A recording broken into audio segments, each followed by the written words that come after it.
आज हम देखेंगे first order reactions chemical kinetics में। फर्स्ट ऑर्डर रिएक्शंस प्रथम कोटि अभिक्रियाएं। हमने देखा था कि प्रथम कोटि अभिक्रियाएं वे अभिक्रियाएं होती हैं जिनके अंदर वेग, अभिक्रिया का जो वेग है वो रिएक्टेंट या क्रियाकारक की सांद्रता की प्रथम घातांक के समानुपाती होता है। जैसे ये हम देखें फर्स्ट ऑर्डर रिएक्शंस प्रथम कोटि अभिक्रियाएं। प्रथम कोटि अभिक्रियाएं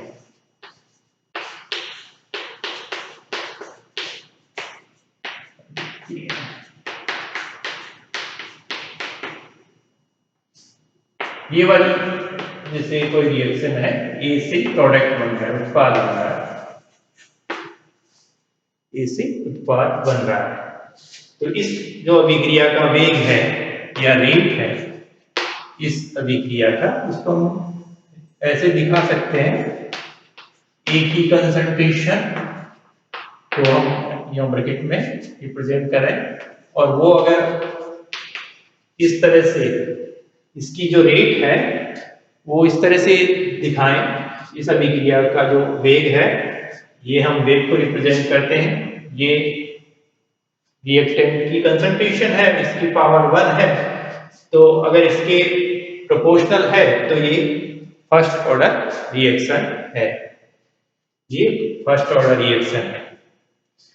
अब मान लीजिए शुरुआत के अंदर जब हम कहें T = 0 है तो इसकी कंसंट्रेशन अभिकारक की स्मॉल a से हम रिप्रेजेंट कर रहे हैं।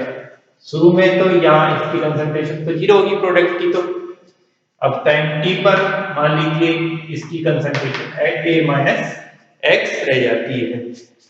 जो रिएक्टेंट है उसकी कंसंट्रेशन कम होती जाती है और टाइम t पर a-x रह जाती है और प्रोडक्ट की x मोल। तो अब हम इस इक्वेशन में अगर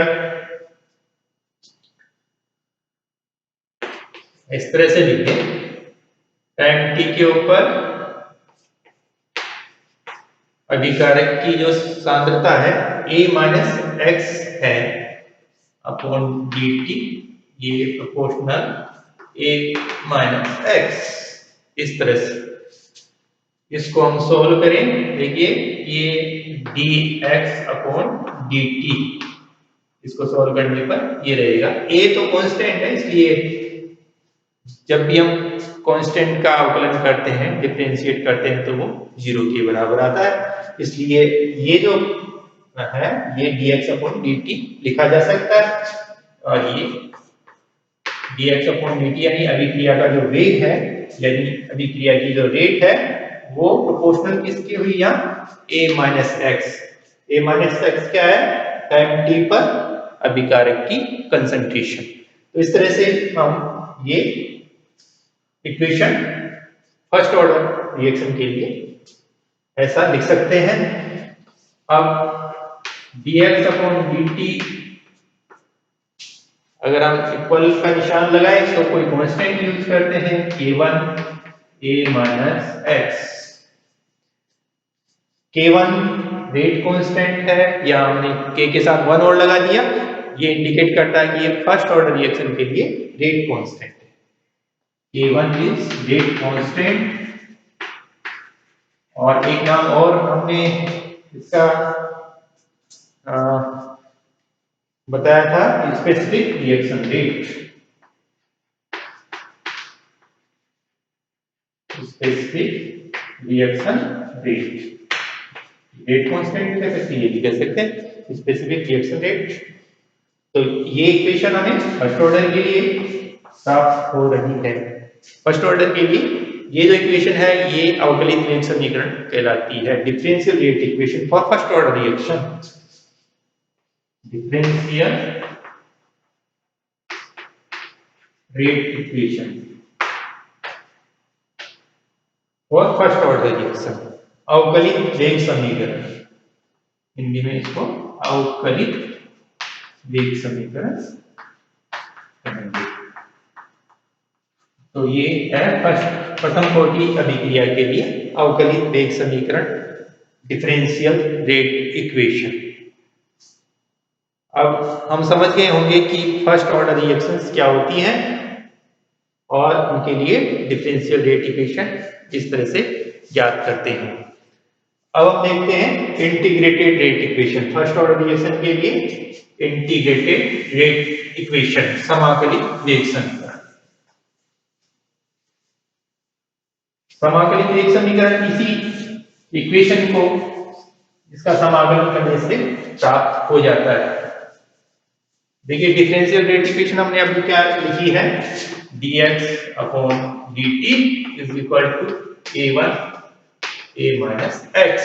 ये हमने डिफरेंशियल रेट इक्वेशन लिखी है। अब इसको थोड़ा रीअरेंज कर लीजिए। dx इसी को हम ऐसे लिख सकते हैं, a upon a minus x को हम इस साइड में ले आते हैं, a1 dt। ये जो इक्वेशन है इसको हम इंटीग्रेट करेंगे, दोनों तरफ से इसका समाकलन करेंगे, इधर भी और इधर भी। देखिए ये जो है इसका समाकलन या इंटीग्रेशन करने से ln माइनस के अंदर आएगा a माइनस x। इधर k1 तो कांस्टेंट है, ऐसे भी ऐसे ही रहेगा, हम इससे बाहर भी ले सकते हैं k1 और dt का t प्लस c। c क्या है, इंटीग्रेटिंग कांस्टेंट, समाकलन स्थिरांक। समाकलन स्थिरांक कहलाता है कांस्टेंट। इसकी वैल्यू हमें निकालनी होती है और वैल्यू निकालने के लिए हम कंडीशंस का उपयोग करेंगे। ये वाली कंडीशंस हम इसमें रखेंगे, यानी t का मान 0 रखें और x का मान भी 0 रख दें। यहाँ x 0 है, t जब 0 है तो इस इक्वेशन से मान लीजिए ये वाली इक्वेशन नंबर 1 है। इस इक्वेशन नंबर 1 के अंदर आप t बराबर 0, इक्वेशन नंबर 1 में क्या रखना है, t बराबर 0 तो x बराबर 0 ये रखना है। क्या इक्वेशन आएगी, minus ln a minus x is equal to a minus x, ये अब x की वैल्यू 0 रख दीजिए, 0। a1 t की वैल्यू क्या रखेंगे, 0। c तो c की वैल्यू क्या आएगी, माइनस ln a। अब ये इक्वेशन 1 में इस वाली इक्वेशन के अंदर c की वैल्यू रख दीजिए, तो क्या इक्वेशन आ जाएगी, minus ln a minus x is equal to k1 t minus ln a। ये इक्वेशन हमें प्राप्त हो गई फर्स्ट ऑर्डर रिएक्शन के लिए। देखिए हम इसको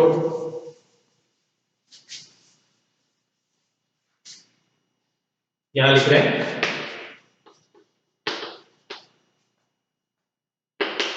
a1t माइनस a। इसको थोड़ा रीअरेंज कर लीजिए, ये मैं इस साइड में ले आता हूं, ln a minus ln a minus x is equal to a1t। अब ये इधर आया तो पॉजिटिव हुआ, देखिए इस साइड में। अब ln a minus ln a minus x, इसको हम कैसे लिख सकते हैं, log a minus log b हमें पता है, log a अपॉन b लिखा जा सकता है। उसी तरह से ये हम ln a upon a minus x लिख सकते हैं, a1t। तो ये इक्वेशन हमें प्राप्त हो रही है। मान लीजिए इक्वेशन नंबर 2 है, इक्वेशन नंबर 2 है। अब अभी हमने log बेस e लिया है, log बेस 10 में चेंज करने के लिए कैसे करते हैं, 2.303 से मल्टीप्लाई करना होता है, हमेशा ध्यान रखिएगा। इसको log बेस 10 में चेंज करने के लिए हमें 2.303 से मल्टीप्लाई करना है। लीडिंग चीज, तो K1T। अब इस इक्वेशन को ऐसे भी लिख सकते हैं, K1 is equal to 2.303 upon T।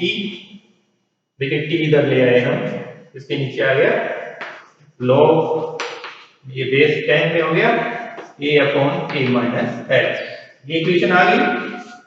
ये इक्वेशन कौन सी है? समाकलित वेग समीकरण, प्रथम कोटि अभिक्रिया के लिए इंटीग्रेटेड वेग इक्वेशन कहलाती है। इंटीग्रेटेड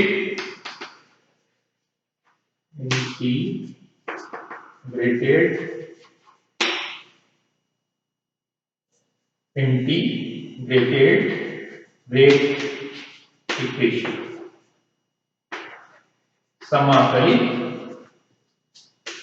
वेग समीकरण प्रथम कोटि अभिक्रिया के लिए। तो ध्यान रखना है हमने को, अब एक तो अवकलित वेग समीकरण है और एक समाकलित वेग समीकरण है। ये समाकलित वेग समीकरण है फर्स्ट ऑर्डर रिएक्शन के लिए। तो इस समाकलित वेग समीकरण पे आधारित कई सारे न्यूमेरिकल्स भी आते हैं, वो हम अभी देखेंगे। ये जो समाकलित वेग समीकरण है इसे हम ग्राफ भी खींचेंगे। फर्स्ट ऑर्डर रिएक्शन को हम विल्हेल्म इक्वेशन से भी दर्शा सकते हैं। ये विल्हेल्म इक्वेशन है, देखिए कैसे दर्शाएंगे इसको। हमने देखा है फर्स्ट ऑर्डर रिएक्शन के लिए ये किसके बराबर होता है? K1T के। ये जो इक्वेशन है इसमें A क्या लिया है हमने? रिएक्टेंट की प्रारंभिक सांद्रता, और A माइनस एक्स क्या लिया है? समय T पर रिएक्टेंट की सांद्रता। तो हम अगर A को C नॉट के बराबर लिखें और A माइनस एक्स को CT से रिप्रेजेंट करें, तो ये हम इस तरह से लिख रहे हैं। देखिए A के स्थान पे और A माइनस एक्स CT रख दें, तो ये K1T। अब अगर हम C नोड अपन CT रखें तो हमें क्या करना पड़ेगा? e to the power K1T, और इसको उलट दें, यानी CT ऊपर रखें तो क्या करना पड़ेगा? पावर माइनस में हो जाएगी इस तरह से। और इस समीकरण को हम कैसे लिख सकते हैं? CT equal to C not E to the power minus K1T। ये जो इक्वेशन है ये ही विल्हेल्म इक्वेशन कहलाती है। कई बार ये पूछा जाता है कि ये फर्स्ट, जैसे 3-4 इक्वेशन दी ऑब्जेक्टिव क्वेश्चन के अंदर, और कि इसमें कौन सी फर्स्ट ऑर्डर रिएक्शन है, उसमें ये नहीं दी हुई है और ये दी हुई है, तो ये भी फर्स्ट ऑर्डर रिएक्शन ही है, इस रूप में दर्शाई हुई है। तो ये फर्स्ट ऑर्डर रिएक्शन दर्शाने का ही तरीका है। तो अलग अलग तरीके से ये दर्शाई जा सकती है। इसके बाद हम देखते हैं graphical representation, first order reaction के लिए graphical representation.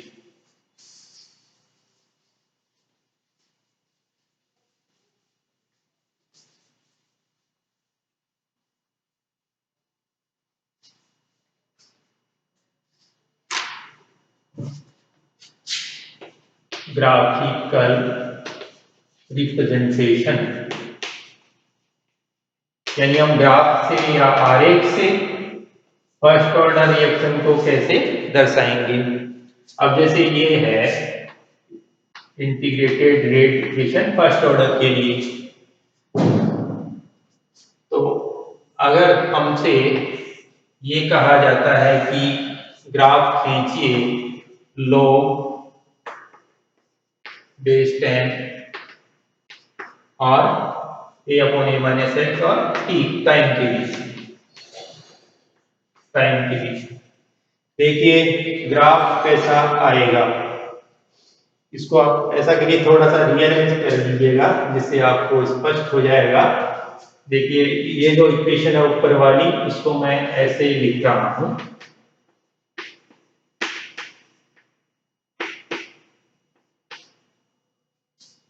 K1 upon 2.303 into T, लिख सकते हैं ऐसा। अब इसको y बराबर mx प्लस सी, आप जानते हैं ये स्ट्रेट लाइन की इक्वेशन है, तो हम इसमें सी तो कोई है नहीं, y इसको मान सकते हैं, और m ये वाला पद है, और x t वेरिएबल है ना t, इसलिए x हमने ले लिया, ये भी वेरिएबल है, इसको y लिया, तो ये y बराबर mx जो एक स्ट्रेट लाइन है और ओरिजिन यानी मूल बिंदु से पास हो रही है, ऐसी लाइन को रिप्रेजेंट करता है। तो इसका जो ग्राफ आएगा वो भी ऐसा ही आएगा। m क्या है? स्लोप ऑफ द लाइन, तो इसका जो स्लोप है इस रेखा का वो कितना होगा? K1 upon 2.303। तो इसका स्लोप निकाल के हम K1 का मान ज्ञात कर सकते हैं, इससे हम K1 का मान ज्ञात कर सकते हैं।